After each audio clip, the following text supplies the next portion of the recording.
everyone. So today we are going to read Beehive textbook in class 9th for English. NCERT book, first chapter, that is The Fun They Had. It's a very interesting chapter, so let's start reading it. The Fun They Had. नाम से ही पता चल रहा है कि chapter जो है ना बहुत फ़नी होने वाला है. So let's start over it. देखो बिफोर यू रीड ये तो कुछ हमें पॉइंट्स बताए जाते हैं कि इसमें क्या है. ये जो स्कूल है ना, हम फ्यूचर की बात कर रहे हैं कि हम इसको फ्यूचर की बात करें जब बुक्स और स्कूल्स नहीं होंगे. और हम सब स्टडी कैसे करेंगे? ऑनलाइन करेंगे. जैसे कि देखो कंप्यूटर से पढ़ रहे हैं, वर्चुअल हमारा घर में ही एक क्लासरूम होगा. ये हमारा घर में ही एक क्लासरूम है, उसमें ही हम हमारा कंप्यूटर वगैरह सब कुछ है. टीचर्स क्या होंगे? रोबोटिक टाइप होंगे और टेक्स्ट में सारा काम होगा. यही हम इस चैप्टर में पढ़ेंगे. लेकिन अगर मैं आपको ये चैप्टर पहले बता दूंगी तो फिर आपको इंटरेस्ट नहीं आएगा, तो हम स्टोरी के साथ साथ इसको रीड करेंगे. So let's start over. मार्जी जो थी ना, even wrote about it at night in a diary. वो अपनी डायरी में ना रात को लिखा करती थी. और वो दिन क्या था? 17 मई 2157. टुडे तो वी आर लिविंग इन 2021. अभी हम 2021 में, मतलब एक सेंचुरी के 1.5 सेंचुरी अगर हमारी चली जाएगी ना, तब जाकर हमें आएगा 17 मई 2157. तो उसने क्या लिखा अपनी उस बुक में? मतलब हम फ्यूचर की बात कर रहे हैं. फ्यूचर में आप समझ लो ये फ्यूचर का टाइम चल रहा है. मतलब ये 17 मई और 2157 चल रहा है और अब हम इसकी बात कर रहे हैं. तो उसने लिखा कि टॉमी ने ना आज एक रियल बुक फाउंड करी. रियल मतलब उनके टाइम पे बुक्स तो होंगी नहीं. जैसे अब हमारे पास ये बुक है, जिस बुक में से हम पढ़ रहे हैं, दैट्स इट्स अ बुक ना. देखो इसमें पेजेस हैं, लेकिन उनके पास तो बुक्स नहीं होंगी ना.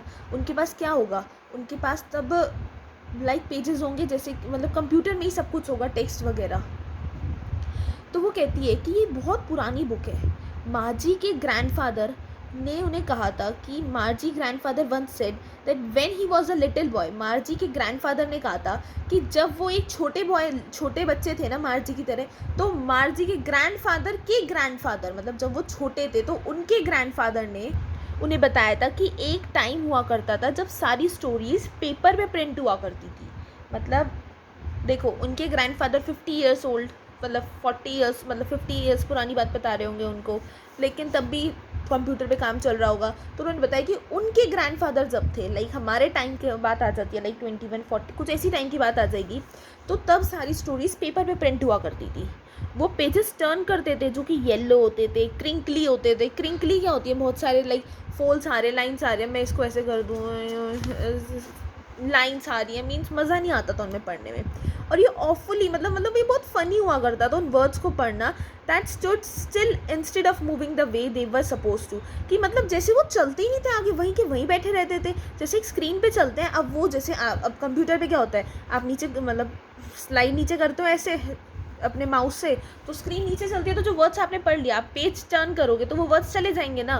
तो उसमें कह रहे हैं वो वर्ड्स तो चलते ही नहीं थे जब उनके टाइम पे. तो मतलब जैसे एक स्क्रीन पे चलते हैं, जैसे कि आपको पता ही है, और जब वो वापस उस पेज को टर्न करते थे तो वही वर्ड्स लिखे मिलते थे उन्हें, जो कि उन्होंने अभी पढ़ चुके थे. जैसे अब मैंने देखो मैं ये वर्ड्स पेज पढ़ रही हूँ, मैंने ये पेज पढ़ लिया आपके सामने, मैंने भी ये पेज पढ़ा है. अब मैं आगे आई तो वो कह रहे हैं अब मैंने पेज टर्न किया तो मुझे वापस वही वर्ड्स मिल रहे हैं.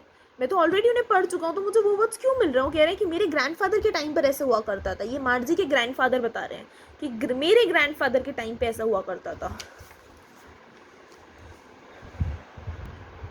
देन ही टेल्स की जी सेट टॉमी. सो टॉमी ने कहा ये कितना वेस्ट था. जब तुम पूरी बुक पढ़ लेते हो तो तुम्हें थ्रो कर देना चाहिए था, ऐसा मुझे लगता है. क्योंकि हमारी टेलीविज़न स्क्रीन में तो मिलियन ऑफ बुक्स हैं और ये बहुत अच्छा भी है, क्योंकि मैं तो उन्हें थ्रो नहीं कर सकता क्योंकि उसमें तो बहुत सारी बुक्स हैं. Same with me. मार्जी ने भी यही कहा कि मेरे साथ भी ऐसा ही है. वो 11 ईयर्स की थी और उसने इतनी सारी टेली बुक्स नहीं देखी थी जितनी टॉमी के पास थी. और टॉमी जो था वो 13 ईयर्स का था. मतलब टॉमी के पास बहुत सारी टेली बुक्स थी, मीन्स टेलीविज़न में जो बुक्स वो पढ़ते थे अपने कंप्यूटर में, और मार्जी के पास इतनी नहीं थी. तो उसने उसको कहा, she said where did you find it, कि तुम्हें ये बुक कहाँ से मिली. तो टॉमी जो था वो तो बहुत बिजी था, जैसे मैंने आपको बताया वो अपने ग्रैंडफादर के टाइम की बुक पढ़ रहा था. तो उसने कहा कि मेरे घर में मिली, और उसने ना किसी चीज़ पे पॉइंट नहीं किया, उसको बस कह दिया यहाँ मिली मुझे. उसने पॉइंट तो करा ही नहीं कहीं भी देखकर, क्योंकि वो बहुत बिजी था रीडिंग में. फिर उसने कहा कहाँ मिली? उसने कहा इन द एटिक. एटिक होता है स्टोर रूम में. तो व्हाट्स इट अबाउट? उसने पूछा किस बारे में है, तो मार्जी ने पूछा ये बुक किस बारे में है, तो जो टॉमी था उसने रिप्लाई किया कि स्कूल के बारे में। मार्जी बहुत ज़्यादा मतलब ऐसे दिखाती कि बिल्कुल वेस्ट काम कर रहा है टॉमी। तो उसने कहा स्कूल, मतलब what's there to write about school, मतलब क्या है स्कूल के बारे में लिखने को, मुझे तो स्कूल बिल्कुल पसंद नहीं है।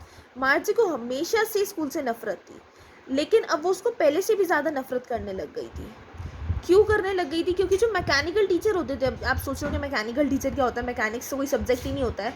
मैकेनिकल टीचर रोबोटिक टीचर, मतलब पहले अब 2157 में हमारे होप्स रोबोटिक टीचर होंगे, रोबोट्स हमें टीच करेंगे और हम कंप्यूटर पर रीडिंग करेंगे, no man would be a teacher there.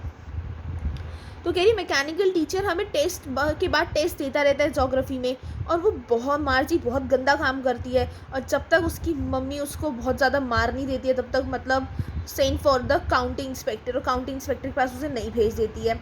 अब वो who is the county inspector here, जैसे हमारे स्कूल में तो प्रिंसिपल होता है, अब वो तो सब कुछ काम ऑनलाइन करते थे, तो उनकी कंप्लेंट्स जाती थी काउंटी इंस्पेक्टर को ऑनलाइन वर्क की। तो he was a round little man with a red face and a whole box of tools with dials and wires। तो वो एक राउंड लिटिल मैन था जिसका एक रेड कलर का फेस था और जिसके पास बहुत सारे मतलब टूल्स का बॉक्स था जिसमें डायल्स और वायर्स थी। वो मार्जी पर हंसता था और उसको एक एप्पल देता था, then took the teacher apart, और फिर टीचर को अपने साथ ले जाता था। कौन? County inspector. मार्जी को ये होप थी कि उसको नहीं पता कि मतलब how to put it together again, मतलब वो चाहती थी कि जो वो था ना हमारा टीचर, वो जो टीचर था उसको पहले तो वो अपने साथ ले गया था टीचर अपार्ट, देखो यहाँ पे लिखा हुआ है, जो इंस्पेक्टर था वो उस मैकेनिकल टीचर को अपने साथ ले गया था।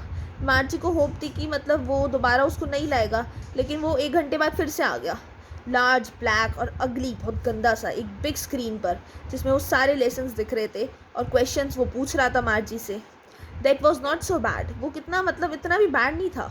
द पार्ट मार्जी हेटेड, मतलब सबसे ज़्यादा गंदी चीज़ जो मार्जी को लगती थी ना, जिससे उसे सबसे ज़्यादा नफरत थी, वो ये थी कि जब भी मतलब उसको ना सबसे ज़्यादा गंदा स्लॉट लगता था। स्लॉट क्या होता था कि एक स्पेस होती थी जहाँ पर ना उसको अपना सारा होमवर्क वगैरह सब सबमिट करना होता था, तो अपने सारे टेस्ट पेपर्स उसको मतलब कंप्यूटर में ही उसको सारे वहाँ पर अपने सर मैकेनिकल टीचर को देने होते थे। उसे सबसे गंदा स्लॉट लगता था क्योंकि वहाँ पर उसका सारा होमवर्क और टेस्ट पेपर्स होते थे, वो टेस्ट जो उसने बहुत गंदे करे होते थे। तो she always had to write them out in a punch code they made her learn when she was 6 years old, and the mechanical teacher calculated the marks in no time। तो उसको हमेशा ये रहता था कि मतलब जब वो 6 साल की भी थी ना, तब भी वो जब स्कूल पढ़ती थी तो मैकेनिकल टीचर को ना 1 सेकंड नहीं लगता उसके मार्क्स देने में। जैसे ही वो टेस्ट करके देती थी उसके मार्क्स आ जाते थे। जैसे कि आजकल हम ऑनलाइन एग्जाम्स दे रहे हैं, सो वी कुड सी कि हम टेस्ट करते हैं और हमें एकदम कंप्यूटर से ऑनलाइन सबमिट करेंगे और व्यू स्कोर आ जाएगा और हमें एकदम मार्क्स मिल जाएंगे। तो इंस्पेक्टर जो था ना, मतलब वो बहुत स्माइल करता था जब भी उसका मतलब फिनिश हो जाता था, और वो ना मार्जीज के हेड को पैटेड करता था। पैटेड मीन्स जैसे कोई सिर पे आप कैसे थपथपा देता है, वैसे करता था वो उसकी मदर को कहता था it's not the little girls fault, ये इस छोटी बच्ची की कोई गलती नहीं है। मिसेस जॉन्स, मार्जी की मॉम का नेम था मिसेस जॉन्स। मुझे लगता है कि geography sector was geared a little too quick, कि जो जोग्राफी का सेक्टर है ना, ये कुछ ज़्यादा ही इन्होंने आगे तक ले गया, मतलब इस छोटी सी बच्ची के लिए, एज के लिए नहीं है, ये थोड़ा आगे ऊपर के लेवल का है। दोज थिंग्स हैपन समटाइम्स, ये कभी कभी हो जाता है। I have slowed it up to an average 10 year level, मैंने इसको थोड़ा कम कर दिया है 10 ईयर की एज तक का। Actually the overall pattern of for progress is quite satisfactory. वो कहते हैं कि एक्चुअली ऐसा है ना कि जो ओवरऑल पैटर्न है, इसकी जो प्रोग्रेस आजकल चल रही है, ये क्वाइट सेटिस्फैक्ट्री है, मतलब सेटिस्फेक्शन किया जा सकता है। एंड ही पेटेड मार्गीज हेड अगेन, और फिर उसने मार्जीज का हेड दोबारा से ऐसे पैटेड किया। मार्जी वो डिसअपॉइंटेड थी, उसको ये लग रहा था कि मतलब वो अपनी उस टीचर को ना साथ में ही ले जाए, उसके मैकेनिकल टीचर को। और ये पहले हो भी चुका है टॉमीज़ के टीचर के साथ, मतलब वो 1 मंथ के लिए चला गया था, क्योंकि जब भी वो टीचर पढ़ाने आता था ना, स्क्रीन पे कुछ शो नहीं हो रहा था, बिल्कुल ब्लैंक आउट हो गया था, तो वो उसका हिस्ट्री का टीचर 1 मंथ के लिए गया था। तो इसीलिए मतलब उसको अपनी ये कहानी सोच सोच कर लगता है कि स्कूल्स इतने गंदे होते हैं, तो इसलिए वो टॉमी से कहते हैं कि कोई क्यों लिखेगा स्कूल के बारे में जब स्कूल्स इतने बोरिंग होते हैं। तो टॉमी उस पर बहुत सुपीरियराइज, मतलब बहुत अजीब से रिएक्शन से देखता है, और वो कहता है ये हमारे तरीके के स्कूल्स नहीं है स्टूपिड, जो मैं पढ़ रहा हूँ ये हमारे वाले स्कूल्स नहीं है, this is a old kind of school, ये बहुत पुराने टाइम के स्कूल हैं, that they had hundreds and hundreds of years ago, जो 100 मतलब सेंचुरीज पुराने स्कूल हैं। ही एडेड लॉफली, उसने उसको बहुत सुपीरियर तरीके से चीज़ बताई और उसने ये वर्ड बहुत क्लियरफुली बोला सेंचुरीज एगो, मतलब सदियों पहले। लाइक हमारे स्कूल सब चल रहे 2021 चल रहे, तो मतलब वो कहना चाह रहे कि 2007 2010 इन टाइम्स के स्कूल हैं वो, या फिर आप ये भी कह सकते हो 2021 के स्कूल्स हैं वो। तो मार्जी बहुत हर्ट हुई। उसने कहा well I don't know what kind of school they had all time एगो, मुझे नहीं पता कि उस टाइम पे कैसे स्कूल्स हुआ करते थे। She read the book over his shoulder for a while then said anyway they had a teacher. फिर उसने क्या करा, उस बुक को ना अपने मतलब 1 मिनट के लिए लिया और उसको पढ़ा। फिर उसने पूछा कि क्या उनका कोई टीचर होता था। तो देखो इस इमेज के नीचे आपको शो हो रहा होगा, ये जैसे स्टूडेंट्स हैं और ये टीचर पढ़ा रहे, तो कहते थे हाँ उनका एक टीचर होता था और वो एक मैन था, वो एक आदमी था। दे हैड अ टीचर श्योर, मतलब उनका भी एक टीचर हुआ करता था, लेकिन वो एक रेगुलर टीचर नहीं था, वो एक मैन था। तो मार्ची कहती है अ मैन, एक इंसान, how could a man B a teacher, एक इंसान टीचर कैसा हो सकता है। तो वो कहते हैं well he just told the boys and girls things and give them homework and ask them questions. वो सिर्फ उन बॉयज़ और गर्ल्स, मतलब जो भी स्कूल में लड़का लड़की हुआ करते थे, उनको काम दे देता था, उनको होमवर्क देता था और उनसे क्वेश्चंस पूछता था।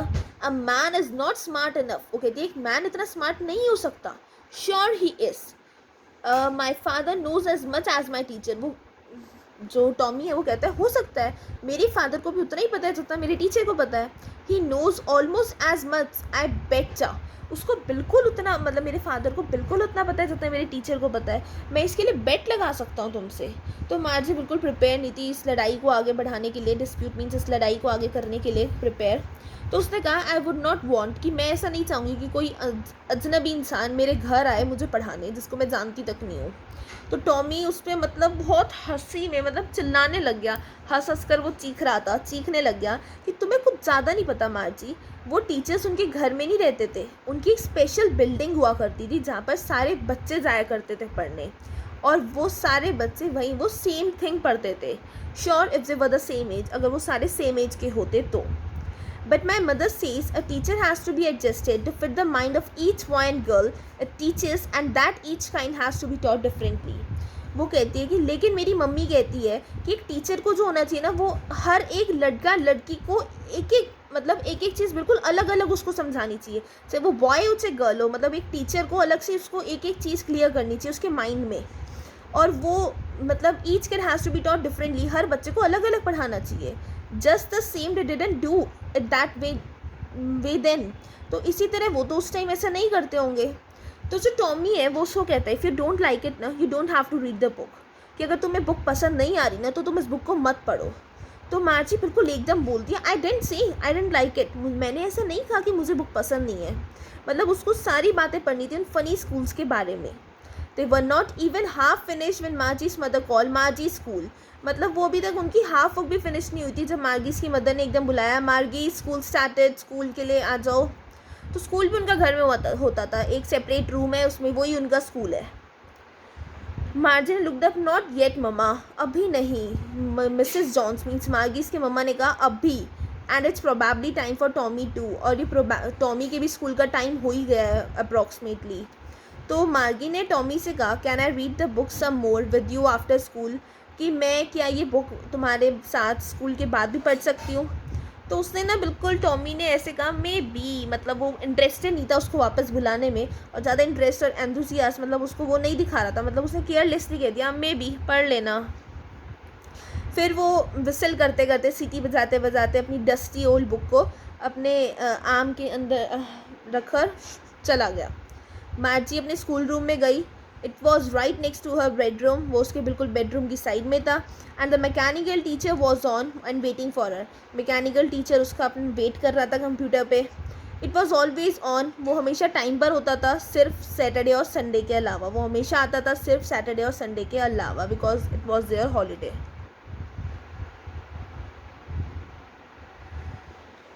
Okay so let's continue over. In this image you can see clearly कि ये उसका रूम है, स्कूल ही है समझ लो ये उसका, इसमें everything is provided her that is provided ना स्कूल, एक ही रूम में उसको सब कुछ प्रोवाइड कर दिया जाता था। और जो मैकेनिकल टीचर था वो स्क्रीन पे फ्लैश कर रहा था। Because her mother sad little girls learn better if they learn at regular hours, क्योंकि जैसा कि उसकी मम्मी ने कहा था कि जो छोटे बच्चे होते हैं ना वो अच्छा सीखेंगे अगर उनको रेगुलर आवर्स में सिखाया जाए, मीन्स यूजुअल, मतलब रेगुलर तो आप समझ ही गए, रेगुलर टाइम पे उसको समझाया जाए। तो स्क्रीन वॉज लेट अप और उसने कहा today's arithmetic lesson is on the addition of proper fractions, कि आज का हमारा लेसन जो है अर्थमेटिक वो एडिशन पे है, किसका, प्रॉपर फ्रैक्शंस की। Please insert yesterday's homework in the proper slot, उसने कहा कि कल का होमवर्क उसमें इंसर्ट कर दो प्रॉपर स्लॉट में। मार्गी did so with a Sai, उसको बहुत मतलब उस बिल्कुल पसंद नहीं था तो उसने कर दिया, मतलब एक टेंशन सी में। उसको लग रहा था ओल्ड स्कूल्स दैट, मतलब वो ना उन ओल्ड स्कूल्स के बारे में सोच रही थी। They had when a grandfather what a little boy, जब उसके ग्रैंडफादर एक छोटे बच्चे थे, तो ये उन स्कूल्स के बारे में सोच रही थी। All the kids from the whole neighbourhood के, मतलब सारे बच्चे सारे उनके नेबर से आते थे, पड़ोस से आते थे, हंसते हंसते चिल्लाते हुए वो स्कूल यार्ड में जाते थे, एक साथ वो स्कूल रूम में बैठते थे। Going home together at the end of the day, वो साथ में इकट्ठा स्कूल जाते थे, जब छुट्टी हो जाती थी वो सेम चीज़ सीखते थे, इसलिए वो एक दूसरे की मदद भी कर सकते थे होमवर्क करने में और उसके बारे में बात कर सकते थे। इतने जब वो सोच रही थी तो जैसे ही उसने देखा मैकेनिकल टीचर जो था वो स्क्रीन पर फ्लैश कर रहा था, वो सिखा रहा था ना कि जब हम फ्रैक्शंस 1/2 और 1/4 को ऐड करेंगे, वट एवर एल्स, वो जो आगे टीच कर रहा था। तो मार्गी जो थी ना वो उन चीज़ों के बारे में सोच रही थी कि how the kids must have loved it in the old days, कि मतलब बच्चे कितना इन्जॉय करते होंगे ना उन डेज़ को। She was thinking about the fun they had, वो उसी फन के बारे में सोच रही थी जो वो उन डेज में किया करते थे। The fun they had, it's the name of the chapter and the chapter is completed till here only. वो पूरे चैप्टर में यही बात है कि हमारा फन जो है आज वो हमें आगे सेंचुरीज बाद नहीं मिल सकता है। And this chapter is written by Isaac Asimov. Thank you.